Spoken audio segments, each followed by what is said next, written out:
ayat ini dan ratusan ayat yang menyusul. Syarat untuk masuk surga ni mesti satu. Yang pertama, pasport ni sah dengan visahnya, iaitu muslim dan mukmin. Dan kenderaan dan tiketnya tadi jelas, iaitu amal-amal soleh. Barulah mereka ni Allah janjikan surga yang nama surga tu Firdaus, surga yang paling tinggi. Sebab itu kata Nabi, bila berdoa mintalah surga, dan bila minta surga mintalah surga yang tertinggi, surga Firdaus, kata Nabi. Dan orang yang ada dua ni, pasport dan tiket, mereka menepati syarat untuk masuk ke dalam surga.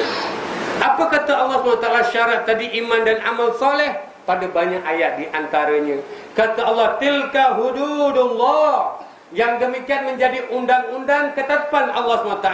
Wa man yuti'illah wa rasulahu, siapa-siapa yang taat Allah, taat Rasul, yudkhilhu jannatin tajri min tahtihal anhar khalidina fiha. Allah SWT akan masukkan mereka ke dalam syurga yang mengalir di bawahnya sungai-sungai, mereka kekal di dalamnya. Wa zalikal fawzul azim, yang demikian itu adalah kemenangan yang besar. Ini cerita dia. Ceritanya nak masuk surga, semua orang nak masuk. Wamitofo, Sifu, Sami, Hindu, Buddha, Padri, semua nak masuk. Termasuk kita pun nak masuk. Tapi syurga bukan milik manusia, dia milik Allah SWT. Allah yang berhak untuk meletakkan syarat. Kata Allah, engkau nak masuk surga, pintu surga terbuka luas. Tapi aku datangkan para nabi dengan kitab-kitab mengajarkan syarat-syarat dan cara nak masuk surga. Kata Allah, pertama iman, kedua amal soleh. Yang dimasukkan iman dan amal soleh tadi, wa may yuti'illah wa rasulah, siapa-siapa yang taat Allah dan Rasul. Ini yang saya sebut. Di lain perkataan, nak masuk surga bersyarat, dan syaratnya sungguh ketat. Dia bukan suka-suka, ikut nafsu, ikut akal. Kena taat dengan Allah, iaitu taat dengan apa yang termaktub dalam Al-Quran, yang tersurat. Kena taat dengan Rasul, kena taat dengan semua hadis-hadis yang sah daripada Nabi, itu yang tersirat. Yang kata Allah, wa ma atakumur rasulu fakhuzuhu, apa-apa yang Nabi bawa, Nabi ajar, Nabi perintahkan, ambil. Wa ma nahakum anhu fantahu, dan apa yang Nabi tak ajar, Nabi tak perintah, Nabi tak suruh, tolong tinggalkan. Muslimin muslimat rahimakumullah, anda kena belajar agama, kena belajar yang ini fikir, kena belajar tauhid, kena belajar adab-adab bagaimana Islam mengajarkan syarat untuk masuk ke dalam surga. Surga tidak ambil melainkan orang yang tak ada dosa dan orang yang ada pahala. Kalau neraka, no problem, masih banyak vacancy, tak payah apply, garanti dapat. Anda tak nak ikut Nabi, no problem. Tak nak ikut Allah, no problem. Ni neraka cakap, mari, banyak lagi vacancy, aku belanja kau free lagi. Nah, saya nak tambah. Itulah sifu-sifu, sami-sami, padri-padri yang mereka tu begitu mengkeng, begitu bersungguh-sungguh, berkubar-kubar nak masuk surga. Tapi sayang ben sayang, mereka tidak mahu taat Allah. Mereka tidak mahu ikut Nabi Muhammad sallallahu alaihi wasallam. Ini aja beza antara kita dengan mereka. Dan mereka kuat sedikit, berkobar-kobar untuk masuk surga. Kadang-kadang kita pun macam tak berapa gerik, macam tak berapa nak sangat surga, macam konon confident masuk surga macam itu. Mereka lagi kuat. Cuma bezanya hari ini, mereka tak taat Allah, mereka tak taat Rasul. Agama yang Allah turunkan hanya satu, inna dina innallahil Islam. Satu saja. Allah tak turunkan dua agama, satu saja. Daripada zaman Nabi Adam sampai zaman Nabi Muhammad SAW, inna dina innallahil Islam. Hanya sah satu saja Islam. Mereka tak nak masuk Islam, Allah tak terima, ya tak? Satu mereka tak ada, apatah lagi amal-amal soleh. Amal-amalan mereka itu fahabitat a'maluhum, maka terhapuslah segala amalan-amalan mereka. Kata Allah untuk orang ini dan tempat mereka, wa may ya'sillah wa rasulahu, siapa-siapa yang menentang Allah, durhaka kepada Allah dan Rasulnya, wa yata'adda hududallah, dan mereka ini membangkang, mereka ini melanggar ketentuan-ketentuan dan hukum Allah, yudkhilhu nara khalida fiha, dan kata Allah, mereka akan aku masuk ke dalam neraka, mereka kekal di dalamnya, walahu azabun muhin, dan bagi mereka satu azab yang sangat menghinakan. Muslimin muslimat rahimakumullah, saya perluaskan hadis ini cantik dan mulia. Semua orang nak masuk surga, tapi sekali lagi kita kena garis bawah, surga bukan, kalau surga tu orang Melayu yang punya, alhamdulillah kita orang Melayu ada harapan, tak? Kalau surga orang Arabnya, orang Arab ada harapan besar. Kalau surga ni tak meletakkan syarat siapa-siapa yang Islam saja masuk surga. Nanti kita dah Islam tak? Tapi tak macam gitu kan. Innal ladzina amanu wa amilus shalihat. Ulama-ulama mensyarahkan ayat-ayat Quran yang macam gini, kalau kita baca, kita ni tak tahu nombor 50 ke nombor 60. Jamin tak? Syarat orang yang bakal masuk surga tu orang yang benar-benar beriman, tidak melakukan kesyirikan. Kerana surga tak terima orang yang melakukan syirik ketika dia mati. Kedua, amal-amal soleh, kata Ibnu Mas'ud, kata Ibnu Abbas, amalan-amalan menepati, iaitu apa yang diamalkan oleh Nabi SAW. So ni benda mesti jelas. Maka itu hadis yang kita nak kaitkan di sini. Allah meletakkan syarat. Apabila iaitu Abu Israel Yasir bin Mazghar, dia ni berlonjak-lonjak nak masuk surga. Anda tahu kenapa dibikin macam itu? Kerana dia bernazar. Nazar ni bersumpah, berjanji, ya tak? Kepada Allah, dia nak buat sesuatu kebaikan. Itu nazar. Kalau nak buat kejahatan, itu bukan nazar. Ya Allah, aku bersumpah, aku nak pergi dangdut. Itu bukan nazar. Tapi ya Allah, aku bersumpah, aku nak sedekah, aku nak puasa, aku nak bikin umrah, aku nak bikin haji. Itu nazar. Ya tak? Artinya dia bernazar nak buat baik. Bagi dia itu baik. Bagi dia berjemur di bawah panas matahari yang terik, itu baik. Bagi dia yang ini tak nak duduk, itu baik. Bagi dia tak nak bercakap, itu baik. Dia bernazar. Dia menganggap dalam kepalanya bahawa amalan tadi amalan yang baik. Maka Nabi marah. Dia pakai akal untuk menentukan seolah-olah amalan yang dianggap baik itu boleh menjamin dia masuk surga. Rupa-rupanya dalam hadis ini kena amput dengan Nabi lagi ada kan? Kata Nabi bila sahabat-sahabat, "Huwa Abu Israel ya Rasulullah." Macam tak kenal ke? Itu kan Abu Israel, orang kampung kita juga, kampung dusun, sama-sama juga. Nabi cakap, kenapa pula dia macam gitu ya tak? Dah terror sangat ke? Dia nak tunjuk something ke? Tak ya Rasulullah, dia bernazar. Nazar. Dia bernazar ya tak? Nazar ke apa kata Nabi ya tak? Nazar nak berjemur, nazar tak nak duduk, nazar tak nak bercakap. Nabi cakap katuna muruh. Kau perintah kepada dia, falyatakallam, suruh dia bercakap. Dia tak, Allah kasih mulut tiba-tiba tak nak cakap dah. Falyastazil, dan dia berteduh lah, mari masuk dalam dia tak. Wal yahud, dan duduk, kata Nabi sallallahu alaihi wasallam. Ini hadis yang kita pelajari.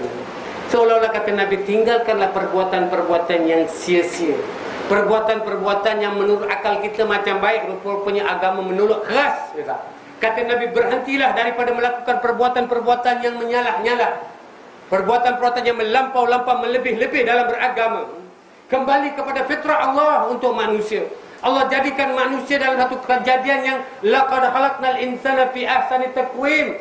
Cantik dan molek kehidupan manusia Allah jadikan ya tak? Ada dua tangan, ada dua kaki, ada punggung, ada kepala. Cantik dan molek. Ada ketika dia berjalan, ada ketika dia berlari, ada ketika dia merangkak dengan kaki. Ya tak? Ada ketika yang ini dia duduk, ada ketika dia berdiri, ada ketika dia berfikir, ada ketika dia duduk ya tak? Kalau kita lihat sifat manusia je sudah satu benda yang sangat cantik dan molek. Kalau nak dibandingkan kita dengan semut, kita duduk, kita fikir Allahu Akbar, ya tak? Cantik ini fitrah yang Allah jadikan. Di antaranya Allah jadikan kita mulut. Bukan saja boleh makan dengan mulut tadi, tapi berbicara. Tiba-tiba ada orang yang nak melampau dalam beragama. Dia tak nak bercakap, dia tak nak duduk, dan dia tidak mau berteduh. Dalam Al-Quran kata Allah, "Wa ma ja'ala 'alaikum fid din min haraj." Aku tak pernah turunkan agama ini untuk menjadikan kau ni susah. Tak. Agama sepatutnya dia menjadikan orang itu taat dengan Allah, dan ketaatan itu menjadi penyebab orang selamat dunia dan akhirat. Ketaatan, kata ulama, menjadi penyebab kita selamat dunia dan akhirat, bukan menganiaya diri. Yuridullahu bikumul yusra wala yuridu bikumul usra. Allah turunkan agama. Agama ini sebetulnya dia mudahkan kita hidup. Hari ini manusia tak kenal lagi undang-undang. Anda boleh buat apa pun undang-undang, orang langgar. Kerana orang tahu undang-undang itu pun manusia yang bikin. Paling-paling kena saman, paling-paling kena jail, paling-paling kena sebat, paling-paling dia cakap. Tapi undang-undang Allah ni paling-paling masuk neraka. Jangan main-main. Siapa-siapa yang nak tunjuk something dan gangster, fikir banyak-banyak. So kita sebut agama membantu kita, menjadi penyebab untuk kita selamat dunia dan akhirat. Sepatutnya agama itu yuridullahu bikumul yusra.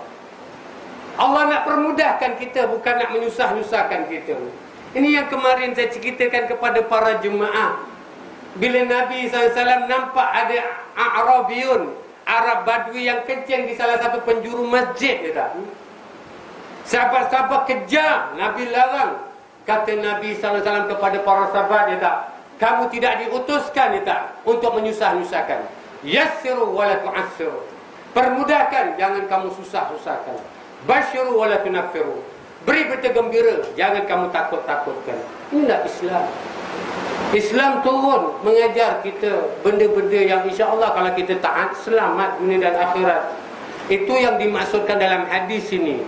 Kenapa Nabi marah betul dengan Abu Israil? Lantaran dia bernazar, bersumpah, berjanji. Kononnya bagi dia, yang dia bersumpah itu benda-benda yang boleh menjadi penyebab masuk surga. Rupa-rupanya tidak. Nabi larang. Walaupun bernazar. Saya ambil kesempatan untuk ini terjemahkan perkataan nazar secara simpel. Anda kena belajar fikir. Tapi kita di sini secara simpel kerana dah disebut kata nazar. Nazar menurut bahasa agama yang paling mudah untuk kita faham, berjanji ataupun bersumpah kepada Allah untuk melakukan kebajikan ataupun kebaikan. Sekiranya terkabul doa ataupun hajat ataupun permintaan kita. Lebih kurang bahasa macam itulah. Yang dinamakan nazar, ini seseorang yang berjanji. Nazar tu berjanji, bersumpah. Kalau bersumpah kan simple, tanpa menyebut nak buat itu, nak buat ini, tak. Wallahi, itu sumpah. Dia tak janji apa-apa. Tapi kalau sebut wallahi, ya Allah, dia tak. Kalau kau selamatkan aku macam ini, aku nak buat ini. So, dia bersyarat. Itu namanya nazar. Saya pernah jelaskan di sini masalah sumpah. Saya nak ambil kesempatan. Bersumpah saja sebenarnya Islam tak galakkan. Kerana bersumpah ni ada kafarah. Jangan main-main. Bahasa hadisnya don't pray-pray. Tolong, bersumpah saja dalam agama pun tak disuruh. Kecuali sangat-sangat perlu. Sangat-sangat perlu. Kerana sumpah ni ada kafarah. Surah Al-Ma'idah ayat yang ke-89, firman Allah yang mana maksudnya, Allah tidak menghukum kamu kerana sumpahan-sumpahan yang kamu lakukan tanpa sengaja. Maksudnya tak sengaja. Akan tetapi Allah akan menghukum kamu apabila sumpahan-sumpahan kamu yang kamu sengajakan. Maka kafarahnya, kata Allah, dendanya, sumpah yang kamu langgar tadi ialah pertama, memberi makan 10 orang miskin, iaitu makanan yang biasa kamu berikan kepada keluarga kamu, atau berikan pakaian kepada mereka, ataupun memerdekakan seorang budak. Barang siapa yang tidak sanggup ataupun tidak mampu melakukan demikian, maka kafarahnya ialah berpuasa 3 hari. Yang demikian itu adalah kafarah sumpah-sumpahan yang kamu langgar dengan sengaja. Dan jagalah sumpah kamu. Yang demikian Allah terangkan hukum-hukumnya agar kamu bersyukur. Dalil bahawa sumpah ini ada kafarah. Kita jangan suka-suka, sikit-sikit je sumpah wallahi macam orang Arab. Orang Arab ni sikit-sikit wallahi, padahal penipu kadang-kadang. Minggu kemarin saya cerita tentang munafik, kata. Di antara orang yang berani bersumpah kalau nak menipu, munafik. Di antara kisah bagaimana saya ceritakan seorang yang bernama Salaj. Beliau ni bapa tiri kepada ini Waimir. Saya cerita panjang lebar kemarin sebagai mengingatkan kembali. Bila turunnya ayat jihad, ayat perintahkan peperangan, itu di antara yang dalam kitab tafsir mengatakan peperangan Uhud. Bila turun ayat perintah perang ni, si Salat bapa tiri kepada Waimir, dia cerita anak beranak Waimir, dia cakap, ya Allah, buat apa nak pergi perang? Bodoh sangat orang pergi perang. Bodoh macam keldai. Siapa yang pergi perang ni dia bodoh macam keldai. Si Waimir ni dengar, dia cakap, pak, mulutmu jaga baik, jangan laser. Saya cerita dengan Nabi nak. Dia cakap, ceritalah yang aku takut ke apa macam gitu. Ni munafik. Si Waimir rasa macam